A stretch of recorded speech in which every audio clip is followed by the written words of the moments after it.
ఇప్పుడే అందిన వార్త 70 ఏళ్లు దాటిన వారందరికీ కేంద్రం మరో భారీ గుడ్ న్యూస్. 70 ఏళ్లు పైబడిన ప్రతి సీనియర్ సిటిజన్ ఆయుష్మాన్ భారత్ పథకం పరిధిలోకి తీసుకువస్తారని చెప్పారు ప్రధాని నరేంద్ర మోదీ. వల్ల 70 ఏళ్లు పైబడిన వృద్ధులకు 5 లక్షల వరకు ఉచిత చికిత్స లభిస్తుందని ప్రధాని తెలిపారు. బీజేపీ మేనిఫెస్టోతో ఆవిష్కరించిన సందర్భంగా ప్రధాని మాట్లాడారు. ముఖ్యంగా మధ్యతరగతికి చెందిన వారికి వారి అనారోగ్యాలకు చికిత్స వెనుక ఉన్న ఖర్చు చాలా పెద్ద ఆందోళన అని ఆయన పేర్కొన్నారు. వృద్ధుల అతిపెద్ద ఆందోళన ఏమిటంటే వారు వ్యాధులకు చికిత్స ఎలా భరించాలి. ఈ ఆందోళన మధ్యతరగతికి మరింత తీవ్రమైనది.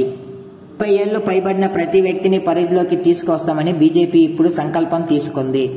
ఆయుష్మాన్ భారత్ యోజన అని మోదీ అన్నారు. ఈ సందర్భంగా ఆయన మాట్లాడుతూ ట్రాన్స్జెండర్ వర్గాలకు చెందిన వారిని ఆయుష్మాన్ భారత్ పరిధిలోకి తీసుకువస్తామన్నారు. ఆయుష్మాన్ భారత్ పథకం పరిధిలోని ట్రాన్స్జెండర్లను కూడా తీసుకురావాలని బీజేపీ నిర్ణయించింది. ఆయుష్మాన్ భారత్ పథకం గురించి ఆయుష్మాన్ భారత్ దేశమంతటా 80 కోట్ల మందికి పైగా ప్రజలకు 5 లక్షల ఆరోగ్య బీమా కవరేజ్ ని అందిస్తుంది.